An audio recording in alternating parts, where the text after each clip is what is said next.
हरे कृष्णा। तो अभी हम भगवद गीता के 13वें अध्याय के अंतर्गत श्लोक संख्या 25 पर विचार करेंगे।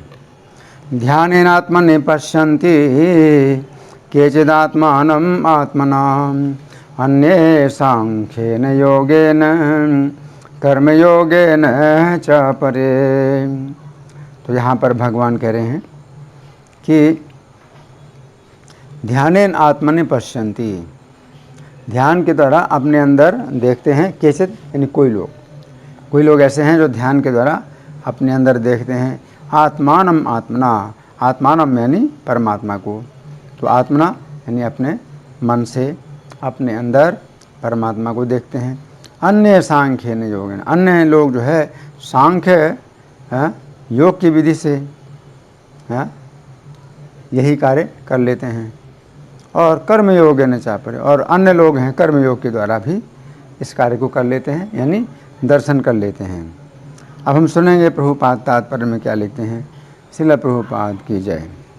भगवान अर्जुन को बताते हैं कि जहाँ तक मनुष्य द्वारा आत्म साक्षात्कार की खोज का प्रश्न है, बद्ध जीवों की दो श्रेणियाँ हैं।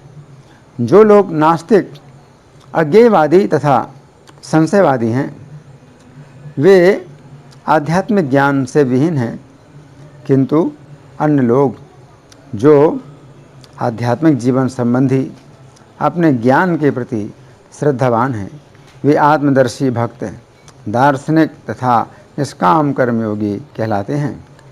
जो लोग सदैव अद्वैतवाद की स्थापना करना चाहते हैं, उनकी भी गणना नास्तिकों तथा अज्ञेयवादियों में की जाती है। दूसरे शब्दों में केवल भगवत भक्ति ही आध्यात्मिक ज्ञान को प्राप्त होते हैं, क्योंकि वे समझते हैं कि इस प्रकृति के भी परे वैकुंठ लोक तथा भगवान है, जिसका विस्तार परमात्मा के रूप में प्रत्येक व्यक्ति में हुआ है और जो सर्वव्यापी है। निस्संदेह कुछ लोग ऐसे भी हैं जो ज्ञान के अनुशीलन द्वारा भगवान को समझने का प्रयास करते हैं। इन्हें श्रद्धावानों की श्रेणी में गिना जा सकता है। सांख्य दार्शनिक इस भौतिक जगत का विश्लेषण 24 तत्वों के रूप में करते हैं और वे आत्मा को 25वां तत्व मानते हैं।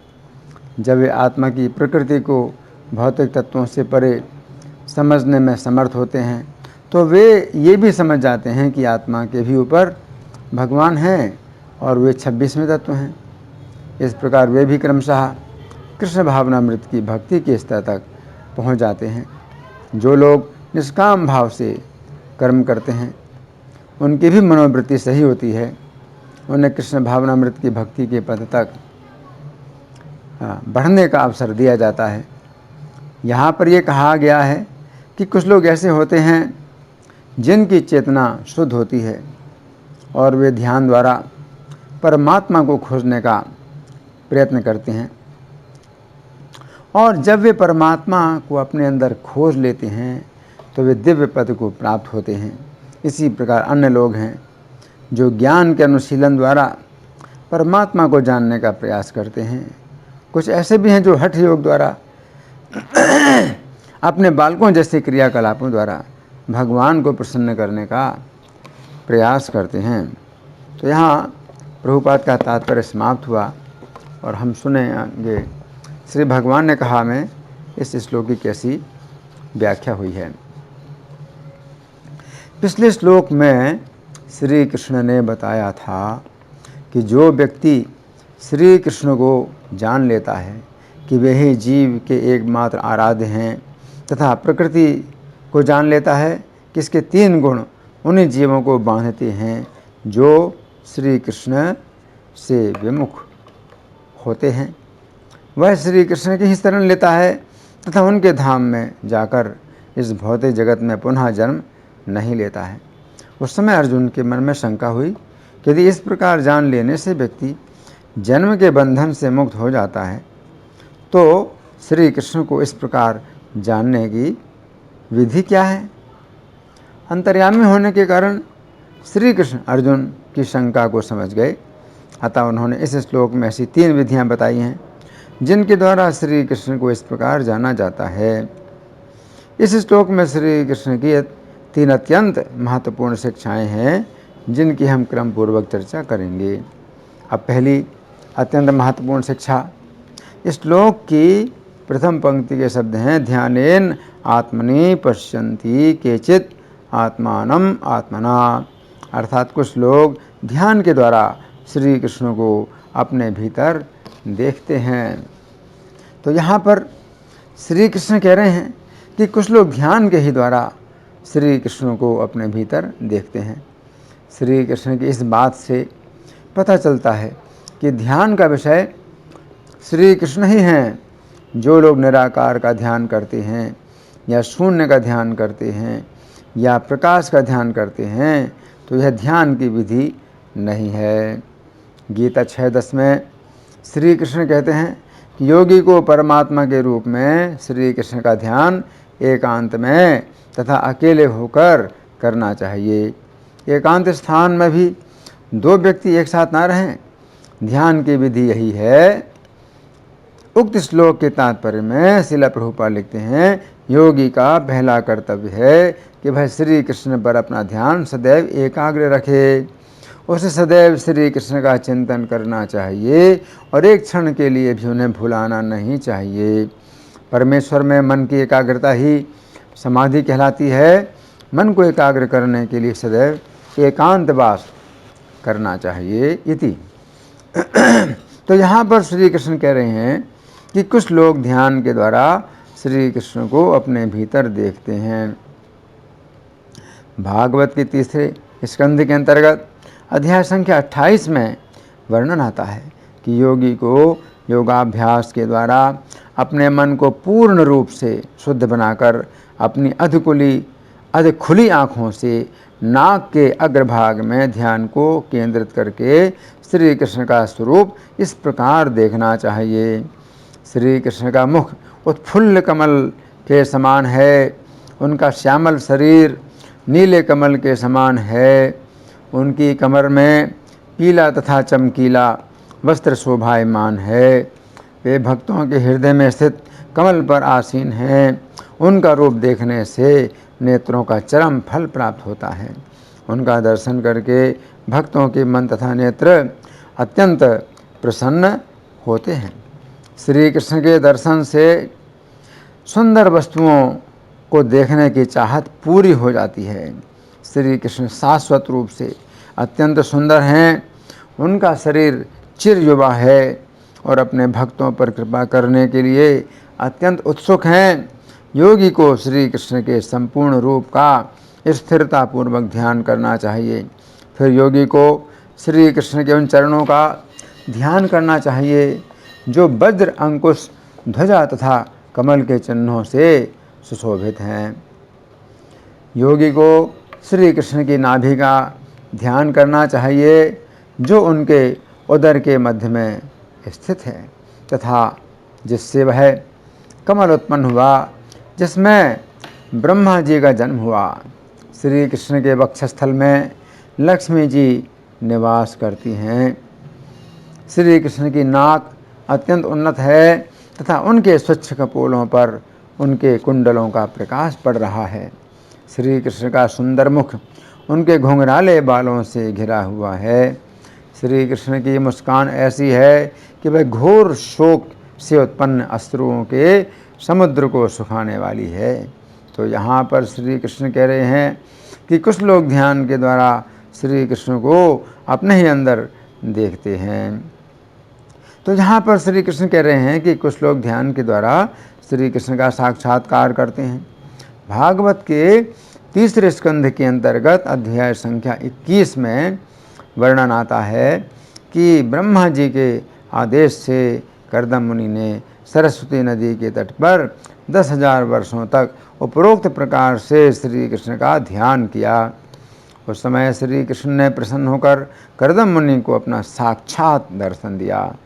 उस समय कर्दम मुनि ने श्री कृष्ण से इस प्रकार बातें की, हे परम पूज्य परमेश्वर, आपका दर्शन प्राप्त करके मेरी आँखें पूर्ण रूप से तृप्त हो गईं। महान योगी लोग बारंबार जन्म लेकर गहन ध्यान में आपके दिव्य रूप का दर्शन करने की आकांक्षा करते रहते हैं। आपके चरण कमल इस भवसागर को पार करने के लिए नौका स्वरूप हैं। आप समस्त जीवों के स्वामी तथा नायक हैं।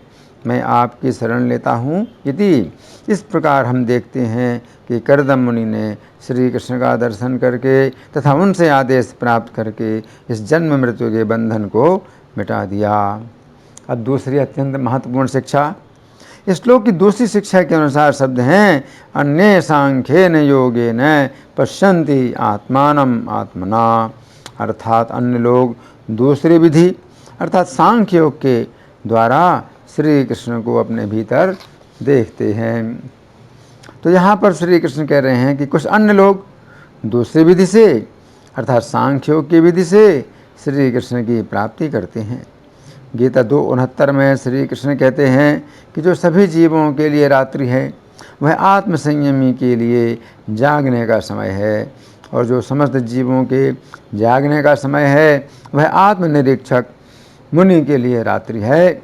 उक्त श्लोक के तात्पर्य में श्रील प्रभुपाद लिखते हैं, बुद्धिमान मनुष्यों की दो श्रेणियां हैं। एक श्रेणी के मनुष्य इंद्रिय तृप्ति के लिए भौतिक कार्य करने में निपुण होते हैं, और दूसरी श्रेणी के लोग आत्मनिरीक्षक हैं जो आत्म साक्षात्कार के अनुशीलन के लिए जागते हैं। विचारवान पुरुषों या आत्मनिरीक्षक मुनि के कार्य भौतिकता में लीन पुरुषों के लिए रात्रि के समान हैं। भौतिकतावादी व्यक्ति ऐसी रात्रि में अनभिज्ञता के कारण आत्म साक्षात्कार के प्रति सोए रहते हैं। आत्मनिरीक्षक मुनि भौतिकतावादी पुरुषों की रात्रि में जागे रहते हैं। मुनि को आध्यात्मिक अनुशीलन की क्रमिक उन्नति में दिव्य आनंद का अनुभव होता है, किंतु भौतिकतावादी कार्यों में लगा हुआ व्यक्ति आत्म साक्षात्कार के प्रति सोया रहकर अनेक प्रकार के इंद्रिय सुखों के स्वप्न देखता है, और उसी सुप्तावस्था में कभी सुख तथा कभी दुख का अनुभव करता है। आत्मनिरीक्षक व्यक्ति भौतिक सुख तथा दुख के प्रति अन्य मनस्क रहता है। वो भौतिक घातों से अविचलित रहकर आत्म साक्षात्कार के कार्यों में लगा रहता है। इति तो यहाँ पर श्री कृष्ण कह रहे हैं कि अन्य लोग दूसरी विधि अर्थात सांख्य योग के द्वारा श्री कृष्ण का दर्शन अपने अंदर करते हैं। ये लोग पहली विधि का अर्थात ध्यान योग की विधि का प्रयोग ना करके सांख्य योग की विधि का प्रयोग करते हैं। इस विधि में व्यक्ति को नित्य तथा अनित्य का विचार करना होता है। ऐसा व्यक्ति समाज के बीच में भी रह सकता है तथा समाज से दूर भी रह सकता है, परंतु उसका मन सदा तत्व के विचार में लीन रहता है। यहाँ पर श्री कृष्ण कह रहे हैं कि अन्य लोग सांख्य योग के द्वारा श्री कृष्ण को अपने अंदर देखते हैं। भागवत के 5वें स्कंध के अंतर्गत अध्याय संख्या 5 में वर्णन आता है कि यद्यपि ऋषभदेव श्री कृष्ण के अवतार हैं, परंतु सांख्य योग की विधि की शिक्षा देने के लिए उन्होंने इस विधि का पालन किया। उन्होंने अपने सबसे बड़े पुत्र को राज्य सौंपकर पागल के समान नग्न रहना शुरू कर दिया। वे अवधूत का रूप धारण करके अंधे, बहरे तथा गूंगे तथा पागल के समान मनुष्य समाज में घूमने लगे। यद्यपि लोग उनकी निंदा करते थे, परंतु वे किसी से कुछ नहीं बोलते थे। वे नगरों, गांवों, गौशालाओं, पर्वतों तथा जंगलों में घूमने लगे। जहाँ भी वे जाते थे उन्हें दुष्ट लोग उसी प्रकार घेर लेते थे जिस प्रकार जंगली हाथी को मक्खियाँ घेर लेती हैं। उन्हें डराया, धमकाया और पीटा जाता था, किंतु वे कभी भी इसकी परवाह नहीं करते थे, क्योंकि वे यह समझते थे कि शरीर का यही अंत है। वे आत्मपद पर स्थित थे, इसलिए ऐसे भौतिक तिरस्कारों की तनिक भी परवाह नहीं करते थे। उन्हें इस बात का पूर्ण ज्ञान हो चुका था कि पदार्थ अर्थात देह तथा आत्मा पृथक पृथक हैं। उनमें देहात्म बुद्धि नहीं थी, अतः वे किसी पर क्रुद्ध हुए बिना सारे संसार में अकेले ही घूमने लगे। उनके सिर के चारों ओर घुंघराली और भूरी जटाएं थीं। उनके सिर के बाल छितरे थे, क्योंकि उनका शरीर गंदा और उपेक्षित था। ऐसा प्रतीत होता था मानो उन्हें किसी भूत ने सता रखा। सता रखा हो, इस प्रकार वे लोगों को धोखे में रखे रहे। तो यहाँ पर श्री कृष्ण कह रहे हैं कि कुछ लोग ध्यान की विधि का पालन ना करके दूसरी विधि अर्थात सांख्य योग की विधि का पालन करते हुए श्री कृष्ण को अपने भीतर देखते हैं। अब तीसरी अत्यंत महत्वपूर्ण शिक्षा, इस श्लोक की तीसरी शिक्षा के अनुसार शब्द हैं अपरे कर्मयोगेन पश्यन्ति आत्मानम आत्मना, अर्थात अन्य लोग तीसरी विधि अर्थात कर्मयोग के द्वारा श्री कृष्ण को अपने भीतर देखते हैं। इस श्लोक के तात्पर्य में श्रील प्रभुपाद लिखते हैं, जो लोग निष्काम भाव से कर्म करते हैं उनकी भी मनोवृत्ति सही होती है, उन्हें कृष्ण भावनामृत की भक्ति के पद तक बढ़ने का अवसर दिया जाता है इति। तो यहाँ पर श्री कृष्ण कह रहे हैं कि कुछ लोग ऐसे हैं कि वे पहली विधि ध्यान योग तथा दूसरी विधि सांख्य योग का पालन ना करके तीसरी विधि कर्मयोग का पालन करते हैं। गीता 1847 के तात्पर्य में श्रील प्रभुपाद लिखते हैं, जैसा कि पूर्ववर्ती श्लोकों में वर्णन हुआ है, ब्राह्मण क्षत्रिय वैश्य तथा शूद्र के कर्तव्य उसके विशेष स्वभाव द्वारा निर्दिष्ट होते हैं। किसी को दूसरे के कार्य का अनुकरण नहीं करना चाहिए। जो व्यक्ति स्वभाव से शूद्र के द्वारा किए जाने वाले कर्म के प्रति आकृष्ट हो, उससे अपने आप को झूठे ही ब्राह्मण नहीं कहना चाहिए, भले ही वह ब्राह्मण कुल में क्यों ना उत्पन्न हुआ हो। इस तरह प्रत्येक व्यक्ति को चाहिए कि अपने स्वभाव के अनुसार कार्य करे। कोई भी कर्म निकृष्ट नहीं है यदि वह परमेश्वर की सेवा के लिए किया जाए इति। यहाँ पर श्री कृष्ण कह रहे हैं कि कुछ लोग कर्मयोग की विधि का पालन करके श्री कृष्ण को प्रसन्न करते हैं। महाभारत के शांति पर्व के अंतर्गत अध्याय संख्या 261 में वर्णन आता है कि काशीपुरी में तुलाधार नाम के एक वैश्य थे। वे श्री कृष्ण को प्रसन्न करने की भावना से वैश्य के लिए जो कर्म बताए गए हैं उन्हीं कर्मों को करते थे। वे अपने व्यापार में जो भी सामान बेचते थे उसमें छल कपट नहीं करते थे। वे मदिरा को छोड़कर बहुत से पीने के योग्य रसों को दूसरों से खरीद कर बेचते थे। उनकी तराजू सभी के लिए समान थी, सबके लिए बराबर तौलती थी। इस प्रकार उनकी सभी के प्रति समता की दृष्टि हो गई थी तथा वे मिट्टी के ढेले, पत्थर तथा सुवर्ण को समान समझते थे। उनको अपने कर्म योग के द्वारा इतना अधिक ज्ञान प्राप्त हो गया था कि उन्होंने एक अत्यंत तपस्वी ब्राह्मण जाजली को भी आत्मज्ञान दिया। तो यहाँ पर श्री कृष्ण कह रहे हैं कि कुछ लोग कर्मयोग की विधि के द्वारा श्री कृष्ण को प्राप्त करते हैं। इस श्लोक के बंगाली पद्यानुवाद में श्रील प्रभुपाद लिखते हैं, भक्तगण चिदाश्रय सदा ध्याने रत, प्रेम पक्ष परमात्मा के दर्शन सतत, सांख्य योगी ज्ञान द्वारा आलोचना करे, कर्मयोगी भगवाने कर्मार्पण करे। यहाँ पर श्री कृष्ण अर्जुन से कह रहे हैं, कर्मयोगी भगवाने कर्मार्पण करे, अर्थात हे अर्जुन, कर्मयोगी मुझे प्रसन्न करने के लिए अपने कर्मों को मुझे अर्पित करता है, उसी प्रकार तुम भी मेरी शरण लो। तो इस श्लोक में भगवान ने 3 अलग अलग विधियों का वर्णन किया है और एक दूसरे से स्वतंत्र। और भगवान कहते हैं कि कुछ लोग इस विधि का पालन करते हैं और इसी से ही अपने अंदर भगवान श्री कृष्ण का दर्शन कर लेते हैं, और दूसरे लोग हैं दूसरी विधि का पालन करते हैं, उससे भी पूर्ण लाभ प्राप्त कर लेते हैं, और तीसरे लोग हैं वो तीसरी विधि का पालन करते हैं, उसके द्वारा भी पूर्ण लाभ प्राप्त कर लेते हैं। तो भगवान इस श्लोक में ये बात स्पष्ट कहते हैं कि कोई व्यक्ति बिल्कुल 3 विधियों में से किसी भी एक विधि का पालन करे और अपने आप में वो पूर्णता प्राप्त कर लेगा। अन्य सांख्येन योगेन कर्म योगेन चापरे। तो दूसरे लोग सांख्य योग के द्वारा, तो सांख्य योग में हमने उदाहरण दिया जो भगवान ऋषभदेव थे जो कि विचारशील थे, और कर्मयोग की विधि में हमने उदाहरण दिया तुलाधार वैश्य, जो 4 प्रकार के वर्णों में से एक अपने वर्ण का कर्म करते थे। और ध्यान योग की विधि में जो पहली विधि ध्यान योग की, तो हमने इसमें उदाहरण दिया करदम मुनि का। तो ध्यान योग की विधि में ध्रुव महाराज का भी उदाहरण दिया जा सकता है कि ध्रुव महाराज भी भगवान का दर्शन कर रहे थे अपने हृदय में, और जब भगवान आए और सामने खड़े हुए, लेकिन ध्रुव महाराज अपने नेत्रों को नहीं देख रहे थे, तो भगवान ने अपना रूप उनके हृदय से हटा लिया। तब वो जो है उन्होंने नेत्र खोले और साक्षात भगवान का दर्शन किया। तो ऐसी भी मतलब स्थिति हो सकती है किसी की कि अंदर ध्यान में वो भगवान का दर्शन करें। धन्यवाद। हरे कृष्णा।